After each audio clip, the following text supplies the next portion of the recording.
Bonjour, aujourd'hui je vais vous présenter mes assistants qui travaillent avec moi depuis une bonne quinzaine d'années euh, et donc qui m'aident à transmettre des clés que j'ai moi-même reçues, notamment dans ma formation en communication non violente.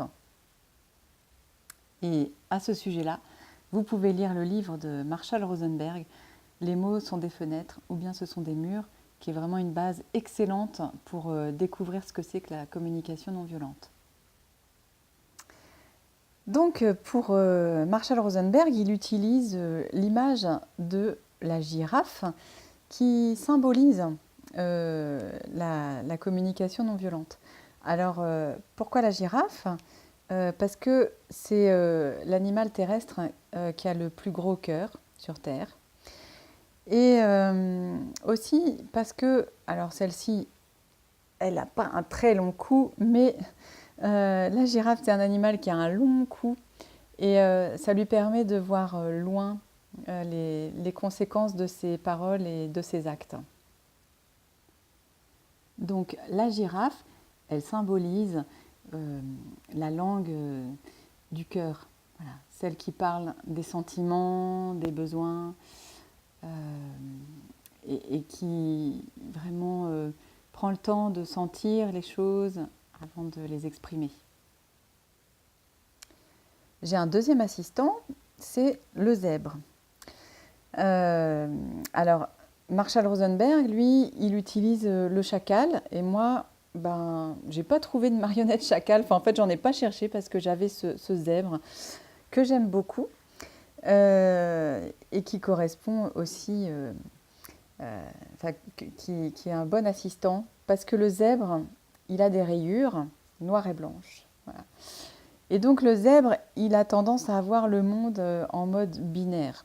Voilà. C'est noir ou c'est blanc, c'est bien ou c'est mal, il y a les gentils, les méchants, j'ai raison et t'as tort. Voilà. En gros, le zèbre, il raisonne de cette manière-là. Alors, il analyse, il critique, il juge, parce qu'à partir du moment où c'est bien ou c'est mal, voilà, on est dans le jugement. Donc voilà, ça c'est le zèbre.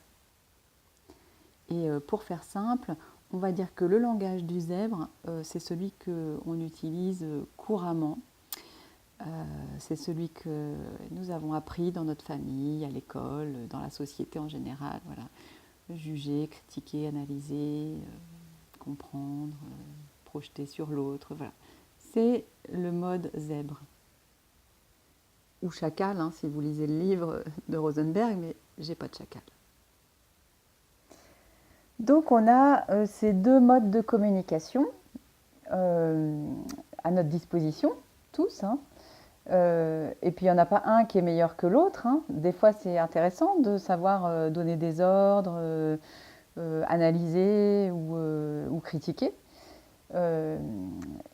Mais la difficulté, elle vient souvent que on a un peu la girafe atrophiée, quoi. Voilà, on est souvent beaucoup dans le zèbre ou dans le chacal, et l'expression des sentiments, des besoins, c'est pas forcément quelque chose de très simple, de très naturel, parce que, enfin, naturel, c'est naturel, mais disons qu'on a désappris, ou on n'a pas appris à mettre des mots dessus. Voilà, parce que n'importe quel bébé qui arrive au monde, il est parfaitement girafe, quoi. Il est complètement relié à ce qu'il ressent, à ses besoins. Et voilà. Après, si on ne lui donne pas une réponse, un accompagnement, lui apprendre à mettre des mots là-dessus, voilà, c'est le zèbre qui se développe. Donc voilà pour la première présentation de ces assistants. J'en ai deux autres derrière là que je vous présenterai un autre jour parce qu'ils sont importants aussi. Et puis savoir comment je travaille avec eux, ça fera aussi l'objet d'autres vidéos. À bientôt! N'oubliez pas de cliquer ici et là pour vous abonner et là ou là, je sais pas, pour partager. Voilà, vous abonner pour aimer, pour partager. Et Et si vous êtes abonné, normalement, vous devez recevoir un mail ou une notification pour vous dire qu'il y a des nouvelles vidéos. Parce que j'ai eu des remarques, des retours de personnes qui pensaient être abonnées et qui en fait ne reçoivent pas ça. Et donc, il y a quelque chose dans les paramètres de l'abonnement à modifier. Donc, continuez à chercher. Je crois qu'il y a une petite cloche normalement à côté du bouton s'abonner. Voilà, à demain!